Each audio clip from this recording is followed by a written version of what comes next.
ऐसी ही बेहतरीन कहानियाँ सुनने के लिए केपी नॉवल चैनल को लाइक, शेयर और सब्सक्राइब करें। आने वाली कहानियों के बारे में जानने के लिए हमारे टेलीग्राम से जुड़ें। लिंक डिस्क्रिप्शन में है। केओस डिवाउरर सिस्टम, अध्याय 731 लिंकियर्स के साथ युद्ध, बोनस अध्याय। अरे, तुम हमें क्या समझते हो, मूर्ख! उसने चिल्लाया। जेरास के कान में गूंज रही थी जब उसने अपने सामने खड़े दुबले पतले एलियंस को देखा। उनकी आंखें लाल हो रही थीं।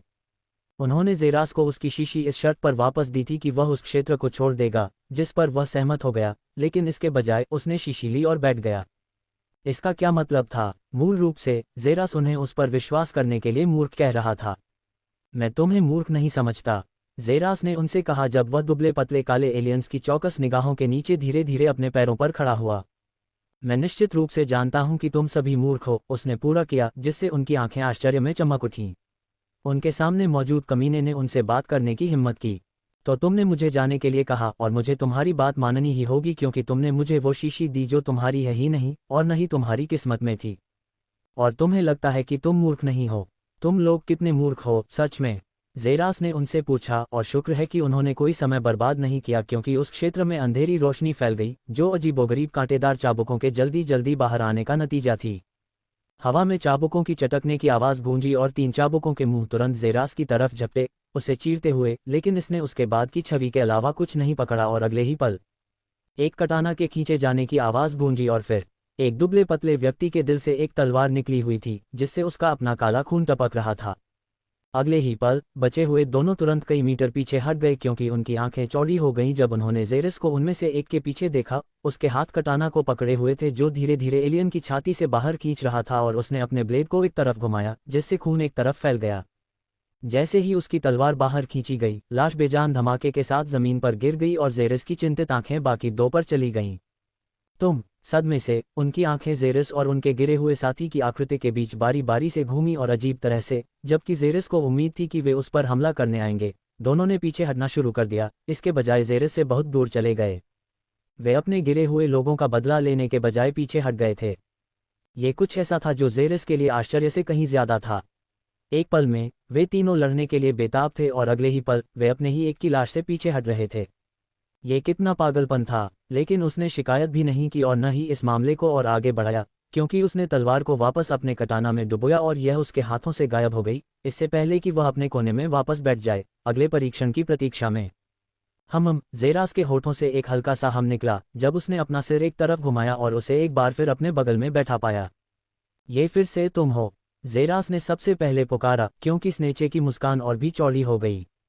क्या तुम्हें मेरा आसपास होना पसंद नहीं है? उसने एक चमकती हुई मुस्कान के साथ पूछा, जबकि जेरास ने अपनी आंखें हटाने से पहले बस उसके माथे पर लगी दरार को देखा। मुझे इससे नफरत नहीं है, नहीं मुझे ये पसंद है, उसने उसे जवाब दिया, जबकि वह हंस रही थी। क्या तुम अभी भी लैंकियस से हैरान हो? उसने उससे पूछा, जब उसने देखा कि जेरास अभी भी दूर से आकृतियों को देख रहा था।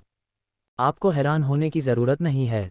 लैंकियस चूहों के एक समूह की तरह हैं और उन्हें साथी की कोई समझ नहीं है। एक पल वे आपसे मिलकर लड़ेंगे और अगले ही पल जब उन्हें लगेगा कि उनकी जान दांव पर लगी है, तो वे अपने कबीले के सदस्यों को छोड़ देंगे। वे पूरी तरह से कायर हैं और उन पर कभी भरोसा नहीं किया जा सकता। जेरास की आंखों में चमक आ गई और स्नेचे ने उसे जवाब दिया। ये पहली बार था जब उसने किसी ऐसी जाति के बारे में सुना था जिसके पास अपने लिए साथी की कमी थी। अपनी पूरी जिंदगी वह अपनी जाति की खोज में लगा रहा। हर बार जब वह इस विचार का स्वागत करने की कोशिश करता तो वह तुरंत ही इसके पास वापस चला जाता। कोई कह सकता है कि यह एक रहस्यमय आह्वान था जो उसे अकेला नहीं छोड़ता था। लेकिन यहाँ कुछ लोग ऐसे भी थे जिन्होंने अपने सदस्यों को तुरंत त्याग दिया क्योंकि उन्हें लगा कि जेरास उनसे ज्यादा शक्तिशाली है। यह जेरास द्वारा देखी गई सबसे मूर्खतापूर्ण लेकिन चौंकाने वाली चीजों में से एक थी। लेकिन उन्हें दोष नहीं दिया जा सकता, स्नेचे ने कहा जब जेरास ने उसकी ओर एक भान उठाए। अपने आप को उनकी जगह रख कर देखो। वे अच्छी तरह जानते थे कि तुम्हारे साथ लड़ाई बेकार होगी और वे सभी जल्दी ही मारे जाएंगे। यदि तुम उनकी जगह होते तो क्या तुम लड़ाई जारी रखते? उन्होंने उचित काम किया है न? स्नेचे ने उससे कहा जब जेरास ने अपनी नजरें हटाने से पहले कुछ देर तक उसे देखा। सबसे पहले मैं लोगों को यह नहीं बताता कि क्या करना है और क्या नहीं, या उन्हें धमकाता नहीं हूं। लेकिन अगर मैं वास्तव में उन्हें अपने स्थान पर रख कर देखूं, तो एक बार जब मुझे पता चल जाता है कि दुश्मन अधिक शक्तिशाली है तो मैं अपने कबीले के सदस्यों के साथ पीछे हट जाता, अगर दुश्मन ने अभी तक हम में से किसी पर हमला नहीं किया होता। लेकिन अगर दुश्मन ने पहले ही मेरी ही जाति के किसी व्यक्ति को मार दिया है तो मैं उसे अपने साथ नीचे खींचने के लिए हर संभव प्रयास करूंगा, भले ही वह एक ऐसा देवता हो जिसे हराया नहीं जा सकता।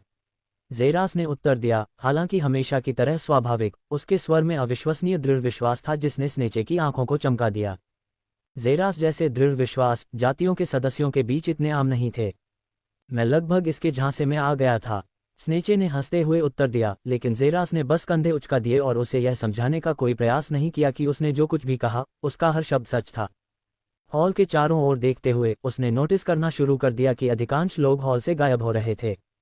वे मारे नहीं जा रहे थे, वे सभी बस अपना इनाम लेकर चले गए, और ये दृश्य देखकर उसकी भौहें तन गईं, क्योंकि ज़ेरास ने बचे हुए लोगों की गिनती जारी रखी और पाया कि 50 से भी कम लोग थे।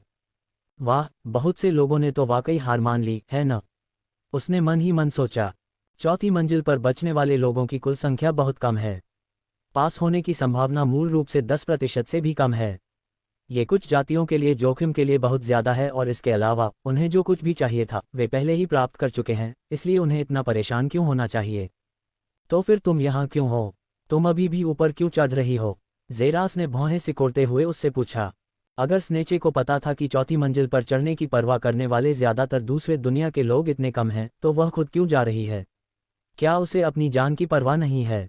अध्याय 732 चौथा मार्ग शुरू होता है, बोनस अध्याय। वही कारण जिसकी वजह से तुम अभी भी चढ़ रहे हो और अभी तक नहीं जा रहे हो। उसने उसे रहस्यमयी ढंग से उत्तर दिया, जबकि ज़ेरास ने कुछ देर तक उसे देखा, फिर उसने कंधे उचका दिए। स्नेचे जो भी खजाना ऊपरी मंजिलों से प्राप्त करना चाहता था, उसका ज़ेरास से कोई लेना देना नहीं था। आप सभी को बधाई जो तीसरे परीक्षण में सफल रहे हैं और अब चौथे के लिए तैयारी कर रहे हैं। कोमल आवाज़ गूंजी जब उन्होंने अपने सिर उठाए और उड़ती हुई परी को छिटकती रोशनी के साथ भिनभिनाते हुए देखा। लेकिन मुझे आपको सूचित करना है कि चौथी मंजिल पर आप सभी के मरने की 90% संभावना है, जैसा कि पिछले 10 युगों में दर्ज किया गया है जब अन्य दुनिया के लोग इस टॉवर से प्रवेश करते थे। इसलिए आप में से जो लोग अभी बाहर निकलना चाहते हैं वे ऐसा करने के लिए स्वतंत्र हैं। आपके पास 1 मिनट है, उसने उनसे कहा, और बिना किसी आश्चर्य के ज़ेरास ने अंतरिक्ष से कुछ अन्य दुनिया के लोगों को गायब होते देखा। हो सकता है कि वे पहले जाने के लिए मन बना चुके हों, लेकिन परी ने जो कहा उसके बाद उन्हें जाने की कोई इच्छा नहीं रही। 1 मिनट बीता और 50 अन्य दुनिया के बचे हुए लोगों में से कुल 20 ने जाने का फैसला किया और सिर्फ 30 ही बचे। मुझे लगता है कि आप 30 लोगों ने पहले ही ट्रायल में हिस्सा लेने का मन बना लिया है और कोई भी चीज़ आपके मन को नहीं बदल सकती। तो मैं सिर्फ आप सभी को शुभकामनाएं दे सकती हूं और उम्मीद करती हूं कि आप सभी का अंत न हो, परी ने उनसे कहा, और अगले ही पल उसने अपनी अजीब जादुई छड़ी से हवा में चित्र बनाना शुरू कर दिया। लेकिन ज़ेरास की आंखें सिकुड़ गईं जब उसने पाया कि इस बार उसकी छड़ी हमेशा की तरह सुनहरे रंग की नहीं बल्कि काले रंग की थी, और उसने जल्दी से हवा में एक भंवर खोल दिया। यह एक काला भंवर था जो पागलपन और खतरे की चीखें निकाल रहा था। मत मरो, ठीक है? ज़ेरास के कानों के पास आवाज़ गूंजी जब उसने देखा कि स्नेच उसके पास से गुजर रही है और वह पोर्टल में सबसे पहले गायब हो गई। आखिर वह क्या चाहती है? ज़ेरास ने खुद से सोचा, लेकिन उसकी हरकत दूसरों के लिए भी पोर्टल की ओर चलने और गायब होने के लिए पर्याप्त थी। वह भी उसमें चला गया। उसके पास कोई विकल्प नहीं था जब तक कि उसे आखिरकार अंगूठी नहीं मिल गई। फिर एक बार जब उसे अंगूठी मिल गई तो चढ़ाई जारी रखने का कोई मतलब नहीं रह गया और तब वह चला गया। अगले ही पल पूरी दुनिया काली हो गई और ज़ेरास अंधेरे में गायब हो गया, उसमें घुल मिल गया जैसे कि वह शुरू में उसके साथ एक था। योजक चिन्ह, योजक चिन्ह, योजक चिन्ह, मर जाओ! ज़ेरास ने तेज गर्जना सुनी और उसकी आंखें चौंक कर खुल गईं, ठीक उसी समय जब एक विशाल मुक्का अंतरिक्ष के ताने बाने को चीरता हुआ आया और ज़ेरास केवल यही कर सकता था कि वह अपना कटाना निकाले और अपने भीतर की हर एक कच्ची ऊर्जा से भरा एक विनाशकारी वार करे। टक्कर के बाद एक विनाशकारी लहर उठी, जिसके बाद एक आकृति तेजी से पीछे की ओर उड़ी और फिर ज़ेरस ने 3 उल्काओं को दर्शकों के सामने से टकराया। उसका शरीर उल्काओं से लुढ़क गया, उसके बाद हड्डियों के टूटने की आवाज़ आई और फिर वह चौथे उल्का से बुरी तरह टकराया और उसमें डूब गया। खून इतनी तीव्रता से फूटा कि ज़ेरस की आंतें खून में मिल गईं और उसकी आंखें पूरी तरह लाल हो गईं। एक और विनाशकारी विस्फोट दूर से एक बार फिर बाहर की ओर हुआ और अगले ही पल जरा जिस जगह पर लगाया गया था वह ज़ेरस से आने वाली शॉकवेव के अधिकांश हिस्से को रोकने वाली शॉकवेव की शक्ति से तुरंत उड़ गया, लेकिन फिर भी विस्फोट उसे अंतरिक्ष के दूर शून्य में उड़ाने के लिए पर्याप्त था। 2-3 मिनट तक बेकाबू उड़ान भरने के बाद ज़ेरस ने आखिरकार खुद को रोक लिया। उसके होठों और नाक से एक और कौर खून बह निकला। क्या बकवास है! ज़ेरास ने चौंक कर चिल्लाया और अपने सामने देखा और उसका जबड़ा जमीन पर गिर गया। उसके सामने जो दृश्य था उस पर विश्वास करना बहुत मुश्किल था, क्योंकि ज़ेरास ने देखा कि विशालकाय प्राणी निर्दयता से लड़ रहे थे। वे अंतरिक्ष के शून्य में थे और इस युद्ध में सबसे छोटा प्राणी एक विशालकाय 10 मीटर लंबा था। टाइटन और उनकी शक्ति का हर हिस्सा तैरते हुए ब्रह्मांड को चीरता हुआ क्रूरता से लड़ रहा था। सुनहरा खून हवा में पानी की तरह छलक रहा था। असंभव, उनकी शक्ति। ज़ेरास ने अपने आप को चौंकाते हुए सोचा, क्योंकि वह उनकी टक्करों से ऊर्जा की विनाशकारी लहर को देख रहा था और उसका मुंह शक्ति को देखकर खुला रह गया। अमर रैंक से परे। ज़ेरास ने चौंक कर दहाड़ लगाई, लेकिन अगले ही पल उसका चेहरा पूरी तरह बदल गया, क्योंकि एक आकृति सचमुच प्रकाश की गति से अंतरिक्ष में चली गई और अगले ही पल ज़ेरास को केवल एक छाया दिखाई दी और अगले ही पल उसने महसूस किया कि उसकी पसलियां उसके शरीर के भीतर टूट रही थीं और उसके गले से भारी मात्रा में खून बह रहा था, क्योंकि वह भयानक गति से दूर जा रहा था। मर जाओ, दहाड़ ज़ेरास के कानों के पास गूंजी और इससे पहले कि वह अपने अगले कदम के बारे में सोच पाता, एक हड्डीदार हाथ उसके चेहरे पर आ गया और फिर अंतहीन रूप से ज़ेरास को पूरे उल्कापिंडों से बलपूर्वक कुचल दिया गया। बार बार खून बह रहा था, उसकी निगाहें धुंधली हो रही थीं और वह केवल एक चीज़ देख सकता था, वह थी उस विशालकाय शैतान की मुस्कान जिसके पंजे उसके चेहरे पर थे, उल्कापिंडों के माध्यम से उसे चीरते हुए। ये तुम्हारी जगह नहीं है, कमज़ोर, शैतान ने उसके सिर में फुसफुसाया, इससे पहले कि अचानक उसके नीचे की ज़मीन 10 मीटर तक धंस जाए और फिर वह तेज़ी से फट जाए, आकाशगंगा के वायुमंडल से गायब हो जाए। ज़मीन पर एक अथाह गहरा गड्ढा छोड़कर ज़ेरास कहीं नहीं मिल रहा था। गड्ढे के भीतर बिल्कुल भी रोशनी नहीं थी, पूरी दुनिया नरक की तरह अंधेरी थी। अथाह दरारों के भीतर एक दिल की धड़कन की आवाज़ सुनी जा सकती थी। यह नीचे था, इतना नीचे कि इसे लगभग अनदेखा किया जा सकता था, लेकिन ये दिन की तरह स्पष्ट था कि नीचे कोई या कुछ रहता था। कमज़ोरी, सुस्ती, ये वो भावनाएं थीं जो ज़ेरास महसूस कर सकता था जब वह गड्ढे के भीतर लेटा हुआ अपने भीतर बची हुई जिंदगी को बचाने के लिए संघर्ष कर रहा था। लेकिन यह अपने आप में एक असंभव काम लग रहा था। अध्याय 733। ज़ेरा की शक्ति वापस आती है। उसकी खुद की धड़कती हुई दिल की आवाज़ उसकी अत्यधिक कमज़ोरी के बावजूद भी जोर से और साफ सुनाई दे रही थी, लेकिन खड़े होने या कुछ भी करने में उसे कोई समस्या नहीं थी। उसकी पीठ का पूरा मांस तीव्र वेग से पूरी तरह छिल गया था और उसके शरीर में लगभग कोई हड्डी नहीं थी जो अभी तक टूटी न हो। फिर भी तीव्र सुन्नता के बावजूद ज़ेरास का सिर साफ था और धीरे धीरे उसके जले हुए गाल के किनारे की मांसपेशियां धीरे धीरे अलग हो गईं, जिसके परिणामस्वरूप उसके चेहरे पर एक अविश्वसनीय रूप से उज्ज्वल मुस्कान आ गई। ये कब से हो रहा है? उस पर इतनी क्रूरता से शासन किया गया था, कुछ ही सेकंड में वह स्थिर हो गया था। वापस लड़ने या विरोध करने में असमर्थ, अपनी आंखों के सामने अपने जीवन को चमकते हुए देखना, यह अविश्वसनीय रूप से लंबा समय था और एक बार फिर ज़ेरास ने इस भावना को देखा। ये दुनिया की सबसे अच्छी भावनाओं में से एक थी, जिसने उसके जीवन को थोड़ा अर्थ दिया। वह जानता था कि उसे क्या चाहिए और उसका शरीर भी, और किसी चीज़ के लिए इतनी तीव्र इच्छा और लालसा के साथ, यह आखिरकार उसके भीतर कुछ ऐसा तोड़ने के लिए पर्याप्त था जो उसे रोक रहा था। अंतरिक्ष का ताना बाना तुरंत टूट गया, क्योंकि ऊर्जा का एक अविश्वसनीय स्तंभ गहरे रसातल से बाहर की ओर बढ़ा, जहां ज़ेरास दुर्घटनाग्रस्त हो गया था, बादलों को चीरता हुआ और अंतरिक्ष की सबसे दूर की गहराई तक पहुंच गया। शैतानी टाइटन, जो अपने अगले प्रतिद्वंद्वी की तलाश में जाने वाला था, उसने अपनी आंखें सिकोड़ ली, क्योंकि वह उस गड्ढे को देखने के लिए मुड़ा जहां उसका पूर्व शिकार मारा गया था, और उसकी आंखें चौड़ी हो गईं, शक्ति के उछाल को देखते हुए। वह अभी मरा नहीं है। अगले ही पल अविश्वसनीय मात्रा में प्रकाश फूट पड़ा, जो अत्यंत विनाशकारी शक्ति से भरा हुआ था। फिर कोमल फुसफुसाहट सुनाई दी, लगभग ऐसा लगा जैसे कोई व्यक्ति सीधे उसके कान में फुसफुसा रहा हो। 9 सितारा मुट्ठी कला, दूसरा रूप, क्रोधित भगवान की मुट्ठी। तुरंत एक मुट्ठी का विशालकाय प्रेत, जो अविश्वसनीय मात्रा में तारों की रोशनी से चमक रहा था, उसकी ओर इतनी तेजी से बढ़ा कि वह प्रकाश की गति से भी तेज हो गया।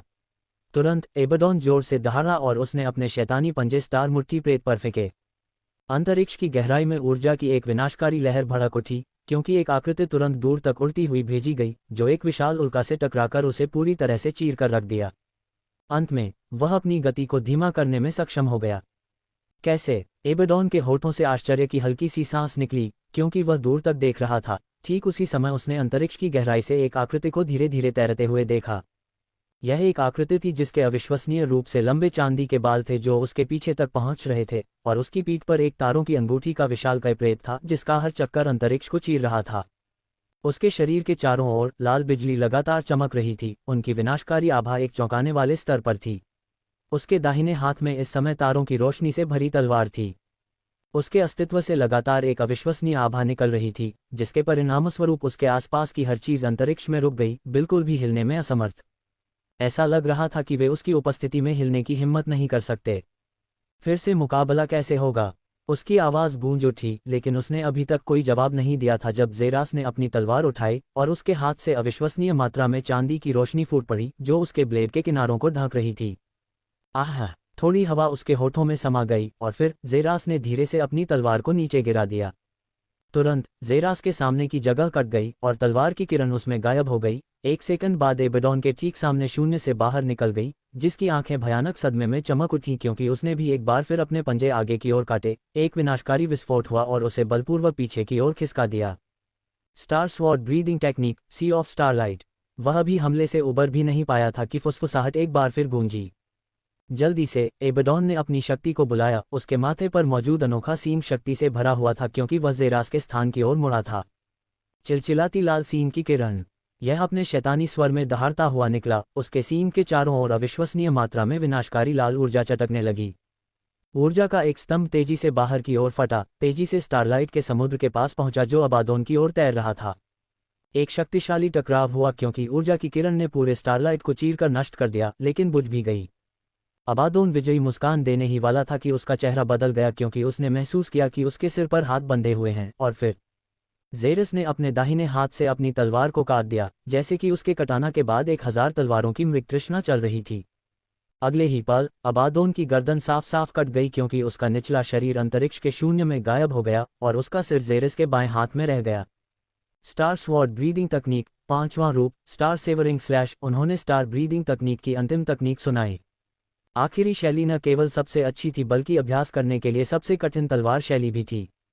ज़ेरास पहले इस तकनीक का उपयोग करने में असमर्थ था और यही बात तब भी कही जा सकती थी जब वह दायरे में आया था, क्योंकि वह अपनी स्टारलाइट तक नहीं पहुंच सकता था। लेकिन उसने दायरे में रहने के दौरान दिन रात समझने की कोशिश की थी और अब जब उसकी साधना एक बार फिर से जारी हो गई थी, ज़ेरास ने इसे आजमाया था और तुरंत वह इतनी आसानी से मध्य अमर रैंक चरण में एक प्राणी को मारने में सक्षम था। तुम्हारी हिम्मत है। ज़ेरास ने अपने हाथों में सिर को देखने के लिए मुड़कर भौहें उठाईं और उसके हाथों से आवाज़ निकली। अविश्वसनीय रूप से घृणित भाव से उसे देखने वाला कोई और नहीं बल्कि शैतान था जिसने कुछ सेकंड पहले उसे लगभग मार डाला था। भले ही ज़ेरास ने उसका सिर काट दिया था, लेकिन शैतान अभी भी जीवित और स्वस्थ था, स्पष्ट रूप से मृत्यु के कगार पर नहीं था। तुमने मेरा सिर काटने की हिम्मत की। क्या तुम जानते हो मैं कौन हूँ?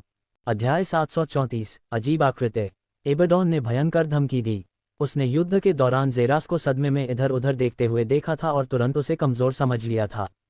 जैसा कि अनुमान लगाया गया था, वह आसानी से उस पर हावी हो गया था, उसे दुनिया के सबसे गहरे हिस्से में भेज दिया, निस्संदेह पहले से ही मर चुका था।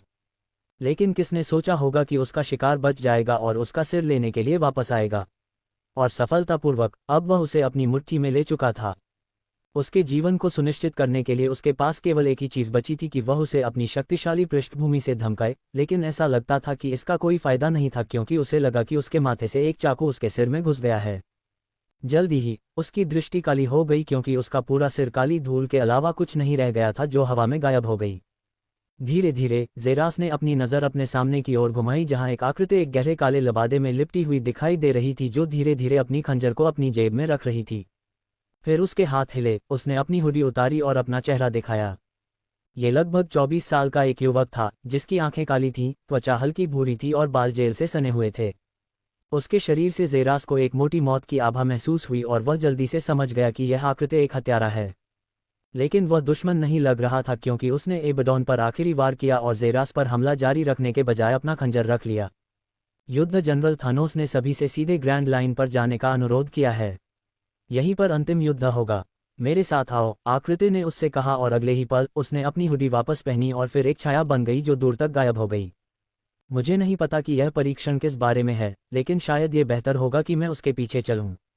शायद मैं इस तरह से चीज़ों को बेहतर ढंग से समझ पाऊंगा, ज़ेरास ने खुद से सोचा और अगले ही पल वह भी एक प्रकाश किरण बन गया जो अंधेरे आकृति के पीछे तेजी से बह रही थी।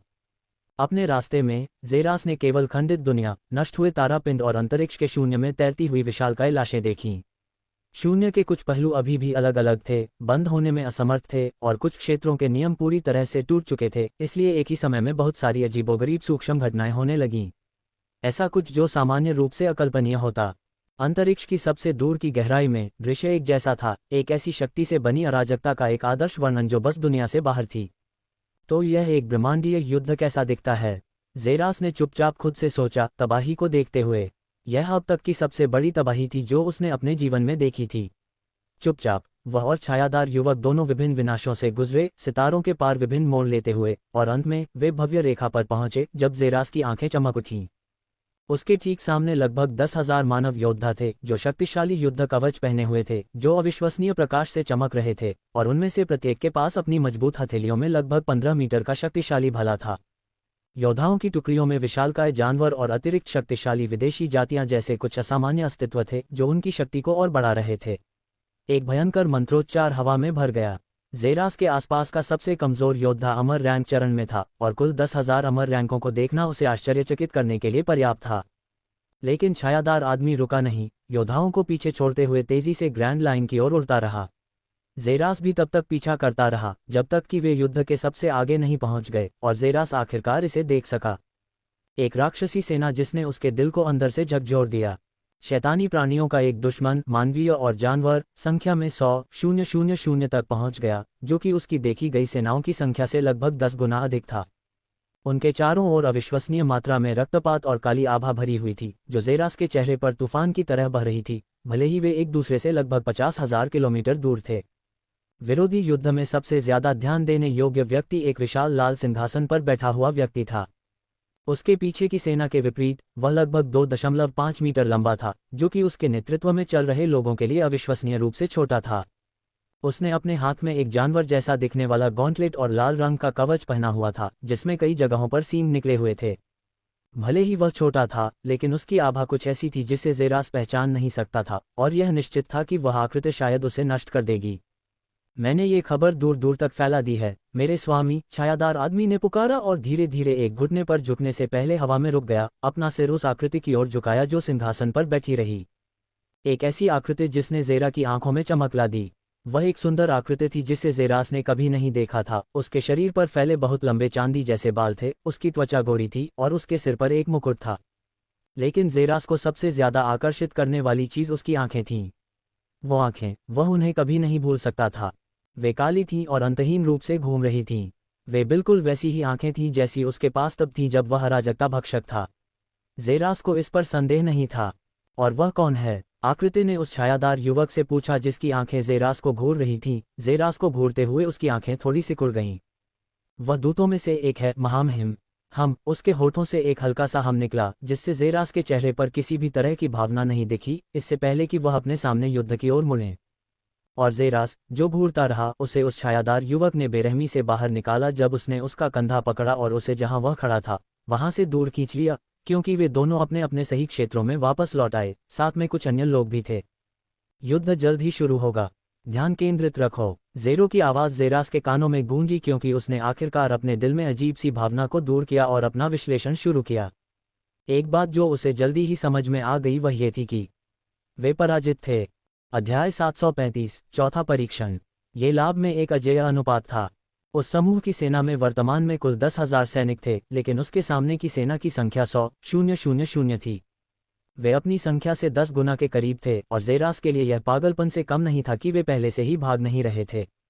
पीछे देखने पर उसे चिंता हुई कि क्या वह अकेला व्यक्ति था जो स्थिति का आकलन कर सकता था, क्योंकि योद्धा सभी लड़ने के लिए तैयार थे और उनके चेहरों पर जरा सा भी डर नहीं दिख रहा था। दूर तक अपनी आंखें सिकोड़ते हुए ज़ेरास ने एक पतली बाधा देखी जो दोनों सेनाओं को अलग कर रही थी, जो उन्हें अभी भी कोई कदम उठाने से रोक रही थी, लेकिन वह बाधा की रोशनी को मंद और मंद होते हुए देख सकता था। चारों ओर देखने पर उसे कुछ अलग महसूस हुआ। दोनों समूहों के बीच हवा में आभा और मान अलग अलग थे। जिस जगह शैतानी सेना थी वहां का माहौल ज्यादा गहरा और अशांत था, लेकिन जहां वह था वह शांत और सौम्य था, थोड़ा बहुत जाना पहचाना। इससे उसे एहसास हुआ कि वे वास्तव में किसके लिए लड़ रहे थे। यह कोई निराशाजनक और बेकार लड़ाई नहीं थी जैसा कि उसने सोचा था, यह एक आक्रमण था। और वह जिस सेना में था वह शैतानी सेना द्वारा आक्रमण की जा रही थी। चूंकि वे सभी बैठकर नहीं देख सकते थे कि दुश्मन उनके राज्य में कैसे घुस आए, उनके जीवन और संसाधनों को लूट रहे थे, इसलिए उनके पास लड़ने के अलावा कोई विकल्प नहीं था। तब ज़ेरास को अपमानजनक अनुपात स्पष्ट हो गया। सेना में सन्नाटा छा गया, केवल शैतानी क्षेत्रों से आए लोगों के पैरों की आवाज़ और किलकारियां ही सुनाई दे रही थीं। लेकिन जल्द ही एक आवाज़ सुनाई दी, और वह लंबे चांदी जैसे बालों वाले युवक की थी। वह अपने शानदार सिंहासन से उठा, आंखों से शैतानी सेना को दूर से देखता हुआ, फिर मुड़ा और सेना का सामना किया। जितना मैं अनावश्यक रक्तपात और दर्द से बचना चाहता हूँ, मैं शक्तिहीन हूँ। आप में से किसी को भी लड़ाई से पीछे हटने के लिए कहना अनुचित है, क्योंकि हम एक अविश्वसनीय रूप से महान उद्देश्य के लिए लड़ रहे हैं। हमारे पीछे हमारे सपने और उम्मीदें, हमारी भावी पीढ़ियां और हमारे घर हैं। अगर हम लड़ना नहीं चुनते हैं तो सब कुछ हमारे नियंत्रण से बाहर हो जाता है और हम सब कुछ खो देते हैं। युवक की शांत आवाज सेना की सबसे दूर की गहराई तक गूंज उठी। इसलिए हम अपनी तलवार उठाएंगे और अपनी आखिरी सांस तक उस चीज की रक्षा करेंगे जो हमारे अधिकार में है। हम कारण बनेंगे कि हम आर्कटूरॉन की विरासत हमेशा इस दुनिया में बनी रहे। इसलिए हम अपनी विरासत, भाइयों और पिताओं के लिए तब तक लड़ेंगे जब तक कि इस युद्ध के मैदान में हमारा आखिरी खून न बह जाए। हम दुश्मन में इतना डर भर देंगे कि उनका एकमात्र दुष्वप्न ये होगा कि वे फिर कभी हमारे राज्य में आएं। युवक ने साहपूर्वक दहाड़ लगाई, जिसके बाद उसके पीछे की सेनाओं ने भाले की बटों से जोरदार प्रहार किया। वे सभी दहाड़ते हुए बाहर निकले। युद्ध के लिए उनकी इच्छा उनके सीने में जल रही थी और एक अविश्वसनीय प्रकाश से जल रही थी। बाधा जल्द ही गायब हो जाएगी, ज़ेरास ने खुद से कहा जब उसने बाधा को देखा और पाया कि इसकी रोशनी तेजी से उतार चढ़ाव कर रही थी। हर उतार चढ़ाव के साथ यह मंद हो गई।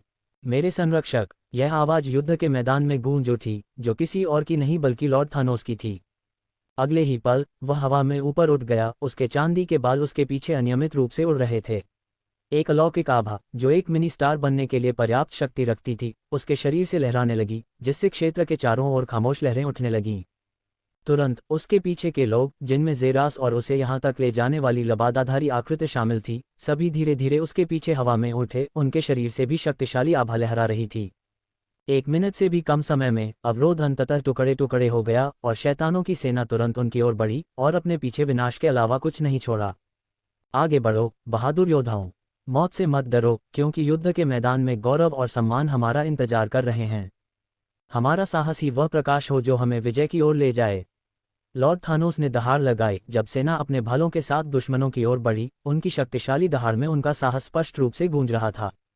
अगले ही पल लॉर्ड थानोस की नज़र विपरीत सेना के प्रमुख दुश्मन पर टिक गई, शैतानी आकृति। मेरी पीठ की रक्षा करो, लॉर्ड थानोस चिल्लाया, और अगले ही पल वह एक उल्कापिंड की गति के बराबर आगे बढ़ा। 1 सेकंड से भी कम समय बाद सभी संरक्षक भी भयानक गति से आगे बढ़े। ज़ेरास के लिए भी यही गति थी, जो भीड़ का अनुसरण कर रहा था। तो ये परीक्षा है ना?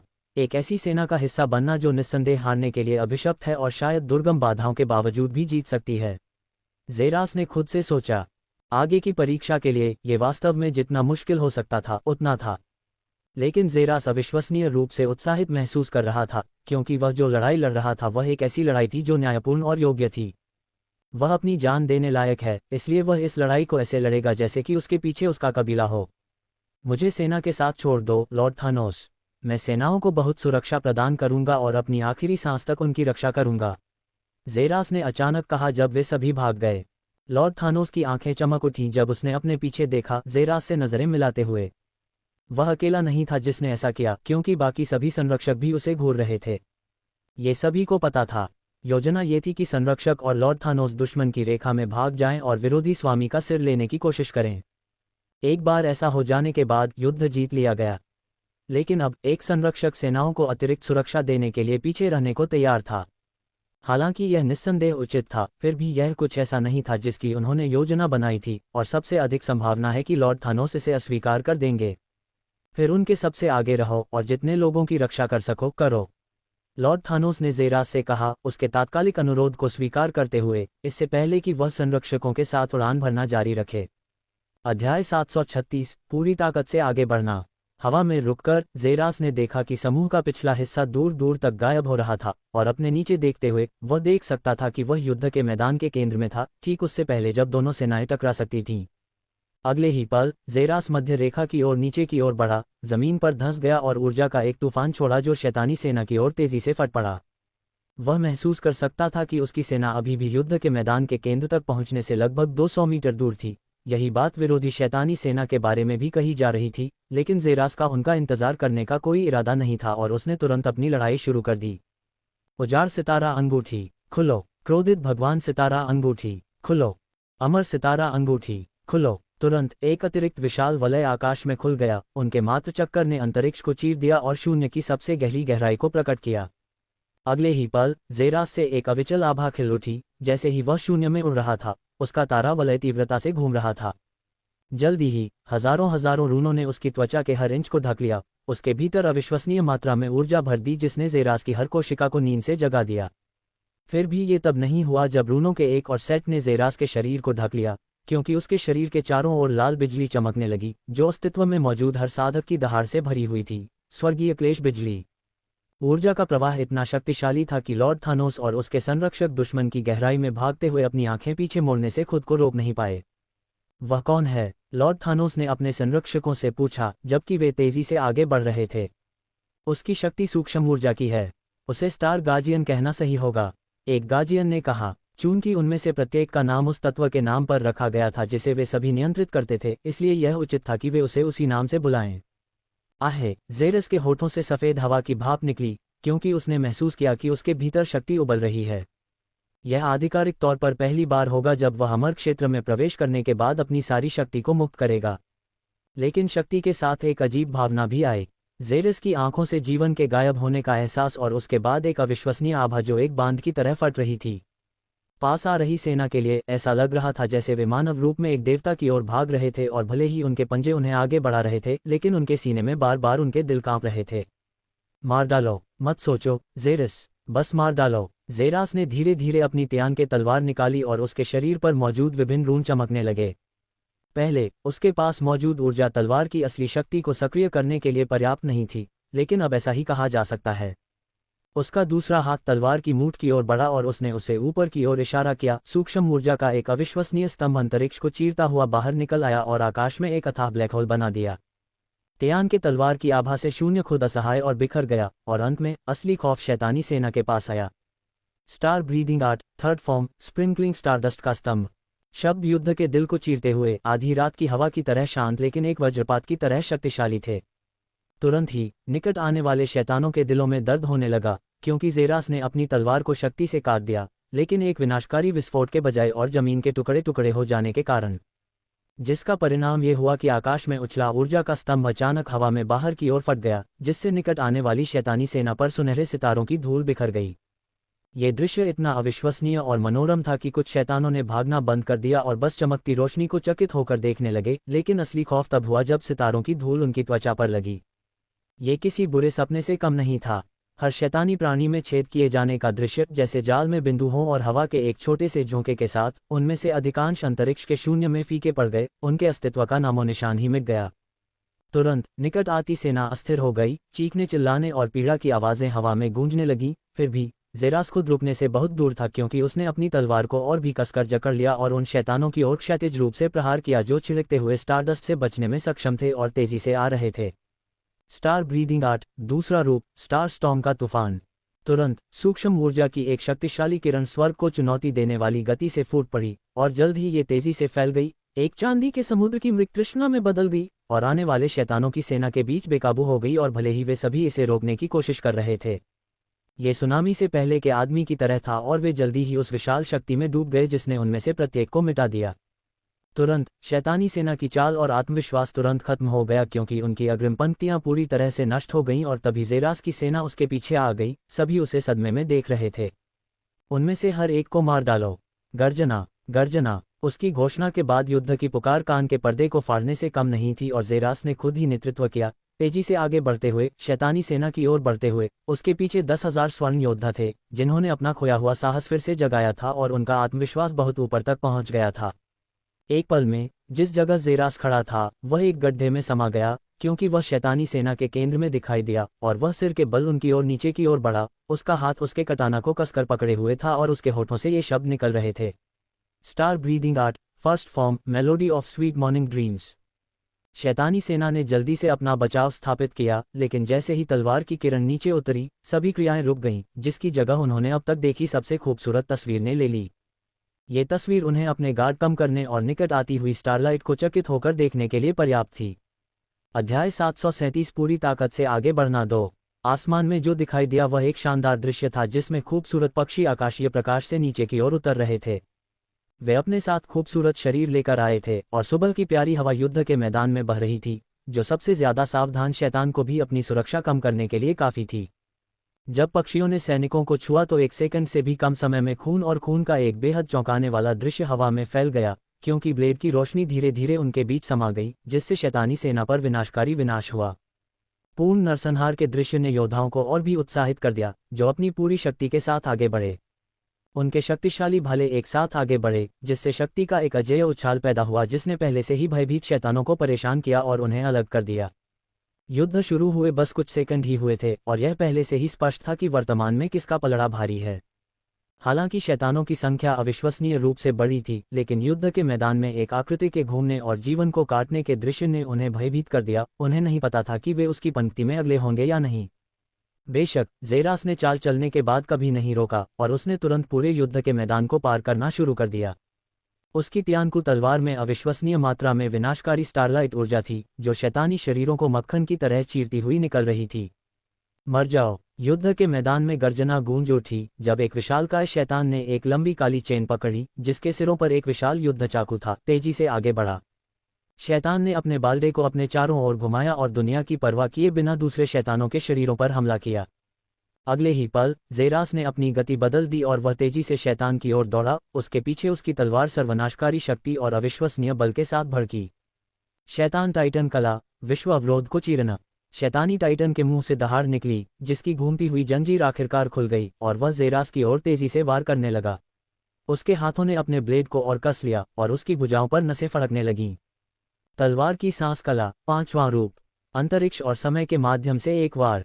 एक मृग तृष्णा की तरह युद्ध का चाकू हवा में गायब हो गया। ज़ेरास के सामने तुरंत प्रकट हुआ, जिसने अपना अंतिम कदम उठाया और तेजी से आगे बढ़ा। कुछ सेकंड के लिए अंतरिक्ष के शून्य में गायब हो गया, फिर वह एक पल बाद शैतान टाइटन के पीछे दिखाई दिया। उसका ब्लेड आगे की ओर इशारा कर रहा था।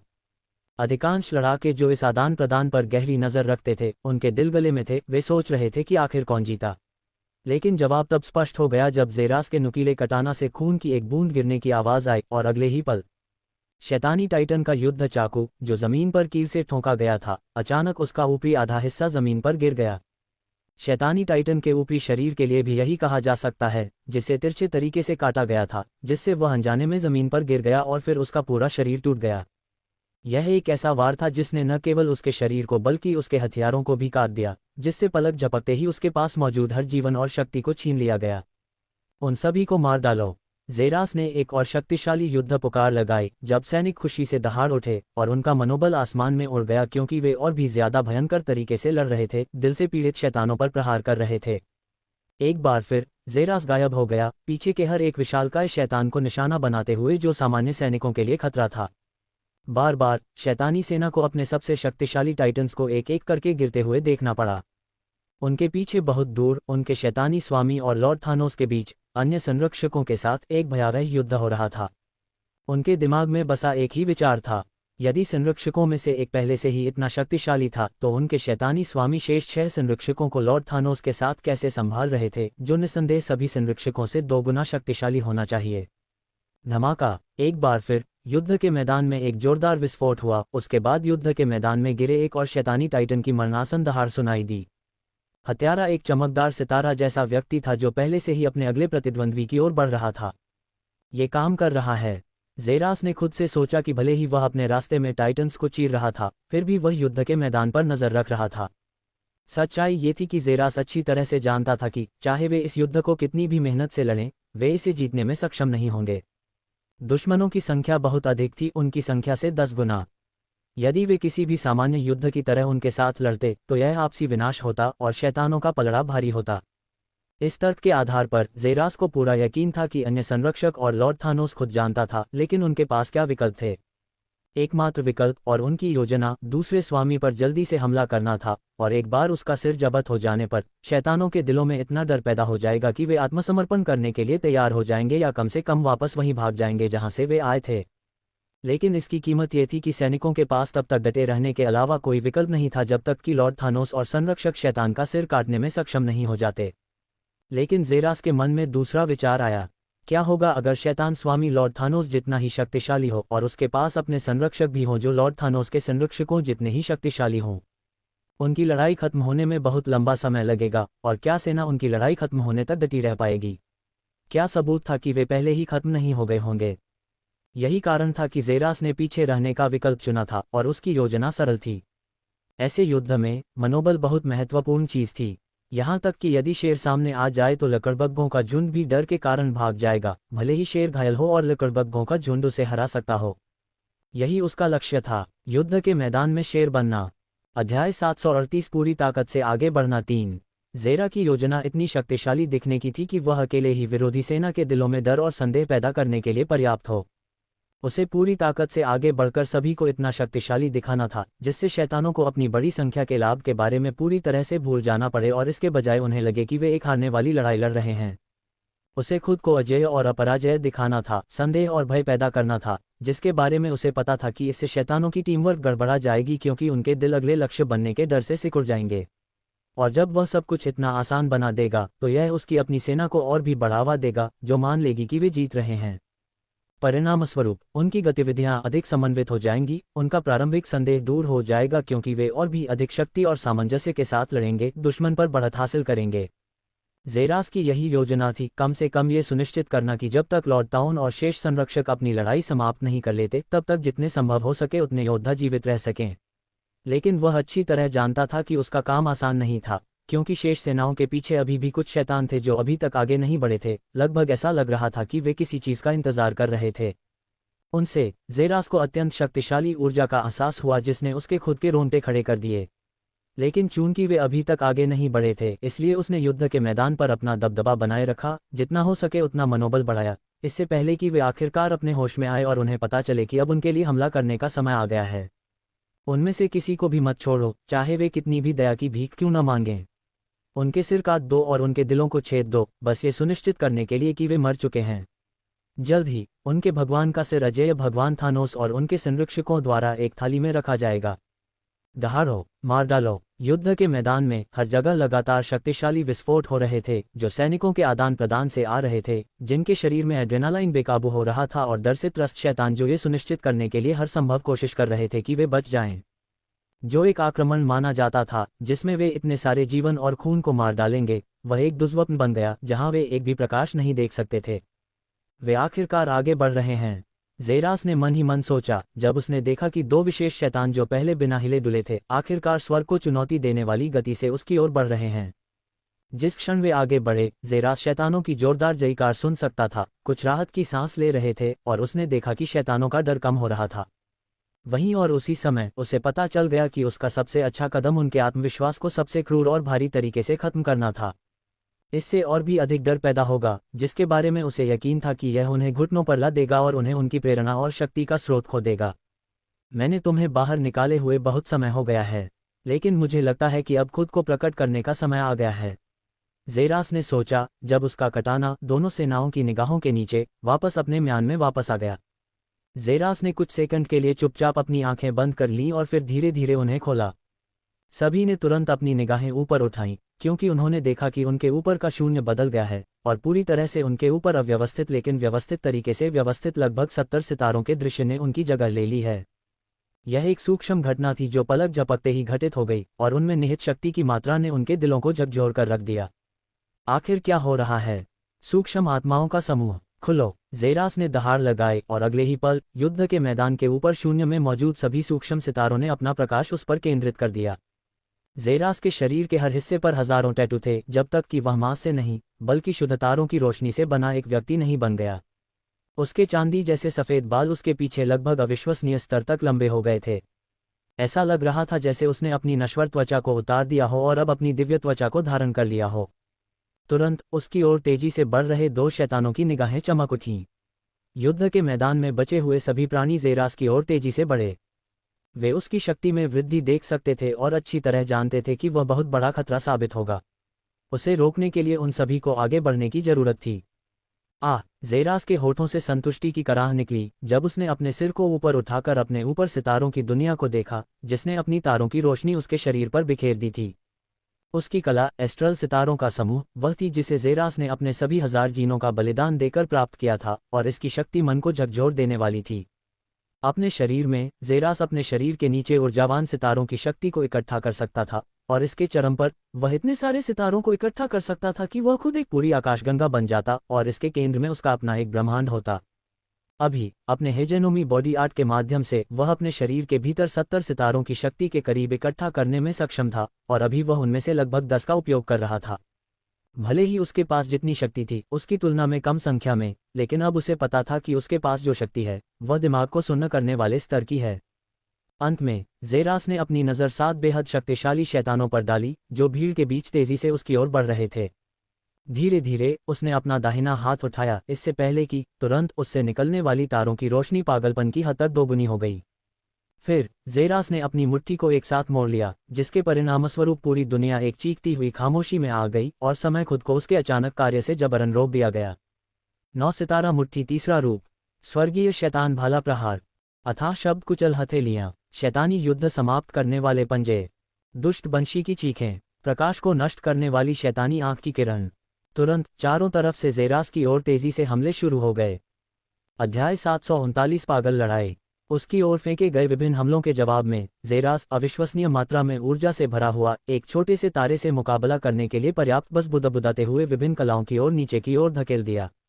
आधिपत्य का क्रोध, विनाश की लहर इतनी शक्तिशाली थी कि आसपास के कुछ शैतानों का सफाया हो गया और ज़ेरास की ओर फेंका गया हर एक हमला अस्तित्व से मिट गया।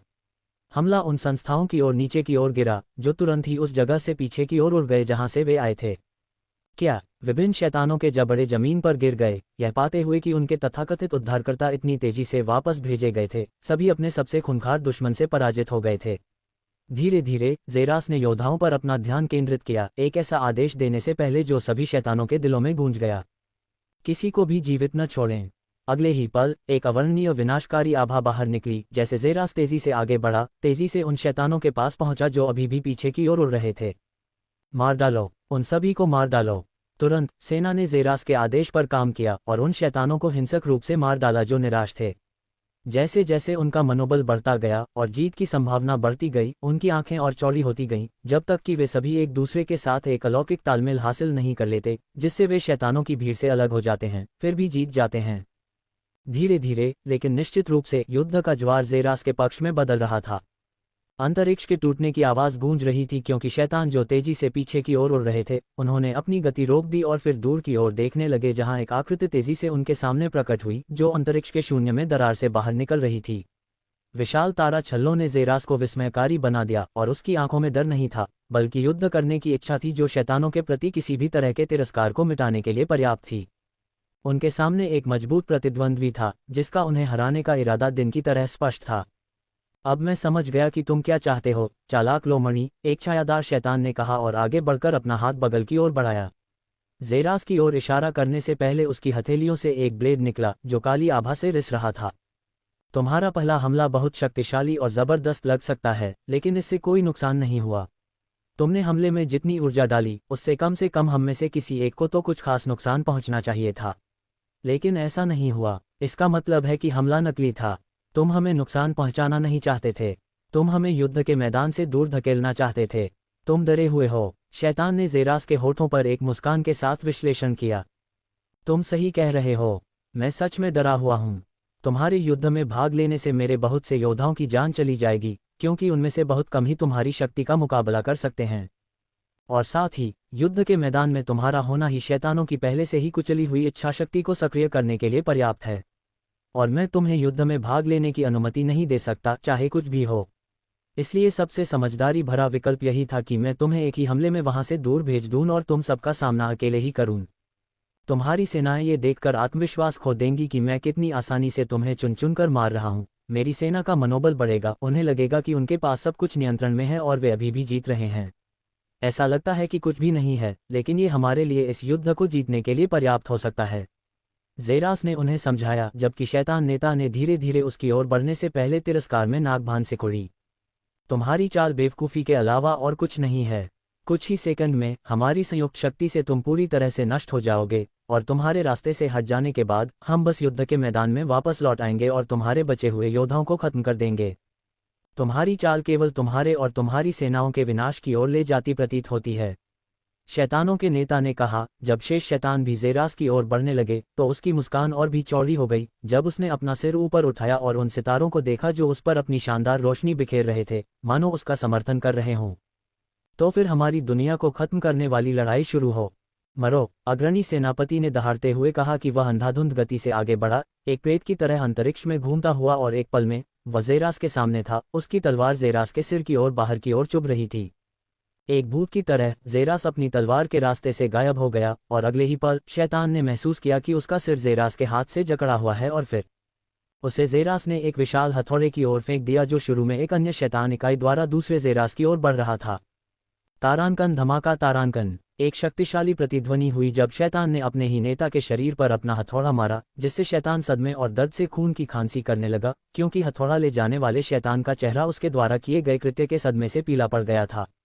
लेकिन उसे प्रतिक्रिया करने का कोई समय नहीं दिया गया जब एक उपस्थिति उसके सामने प्रकट हुई, और फिर शक्तिशाली स्टारलाइट से भरा एक मुक्का उसके चेहरे पर लगा और ज़ेरास ने फुसफुसाया, 9 सितारा हेजमन मुट्ठी, दूसरा रूप क्रोधित भगवान मुट्ठी। शीर्ष से एक विनाशकारी लहर उठी जहां ज़ेरास ने शैतान को मुक्का मारा था, जो तुरंत उड़ गया, लेकिन इससे ज़ेरास भी कमज़ोर हो गया क्योंकि शैतानों में से एक आखिरकार इतना करीब आ गया कि उसने ज़ेरास पर अपनी दोनों हथेलियां एक साथ पटक दीं। भले ही वह ज़ेरास से कुछ 100 मीटर दूर था, ज़ेरास का चेहरा बदल गया जब उसने महसूस किया कि उसके चारों ओर की पूरी दुनिया कसकर सिकुड़ गई है, और फिर धमाका हुआ। ज़ेरास के चारों ओर अंतरिक्ष में 2 काली हथेलियों का एक प्रेत दिखाई दिया जो उसे कसकर मार रहा था। अंधेरे बुद्ध की प्रार्थना करने वाली हथेली। शैतान ने एक दुष्ट मुस्कान के साथ पुकारा, और अगले ही पल शेष शैतान बंद हथेलियों की ओर बढ़ गए। वे अभी भी आकाश में तारों वाली घटना को देख सकते थे जो दिखा रहा था कि ज़ेरास मरने से बहुत दूर था, और तुरंत वे सब कुछ खत्म करने के अवसर का उपयोग करने के इरादे से उसकी ओर भागे। गर्जना, अध्याय 740 बकवास। उजाड़ सितारा मुट्ठी। उसने दहाड़ लगाई और ऊपर की ओर मुक्का मारा, उसकी मुट्ठी कुल्हाड़ी पर बुरी तरह से पटक रही थी। दोनों को विपरीत दिशाओं में पीछे की ओर झटका लगा।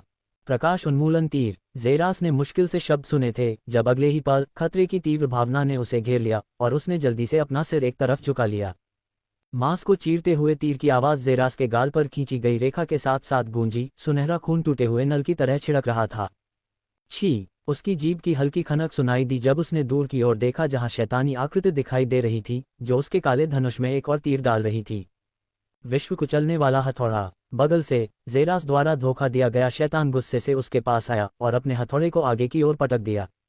हवा में ये लगातार बड़ा होता गया, ज़ेरास की पसलियों की ओर टकराता रहा। ज़ेरस ने तुरंत ही अपनी उस मुद्रा को अपनाया जो उसने पुनः ऊर्जा प्राप्त करने से सीखी थी, और बिजली की तरह उसके पैरों से शक्तिशाली तारों की रोशनी निकली जो हथौड़े से टकरा रही थी। हथौड़े ने ज़ेरस की मुट्ठी को कसकर दबाया, पीछे हटने से इनकार करते हुए एक चरमराहट की आवाज़ सुनी जा सकती थी। ज़ेरस ने भी अपने पैर से जोर से थप्पड़ मारा, हथौड़े को जितना हो सके उतना पीछे धकेला, लेकिन इससे भी वह खुला रह गया। दुनिया को खत्म करने वाला वार। शैतान की दहाड़ सुनाई दी जिसे ज़ेरस ने युद्ध की शुरुआत में उड़ा दिया था, जब उसने ज़ेरस के फैले हुए पैर की ओर अपनी तलवार से वार किया, और फिर ज़रा के पैर के तुरंत कट जाने पर हवा में सुनहरा खून फैल गया। लेकिन सभी को आश्चर्य हुआ, उन्होंने देखा कि ज़ेरस के चेहरे पर एक क्रूर मुस्कान दिखाई दी, और अगले ही पल तलवार काटने वाले के जबड़े में एक शक्तिशाली अपरकट लगा। ज़ेरास ने टेलीपोर्टेशन किया और उस आदमी के सामने प्रकट हुआ, उसे जोरदार मुक्का मारा और उसे हवा में उड़ा दिया।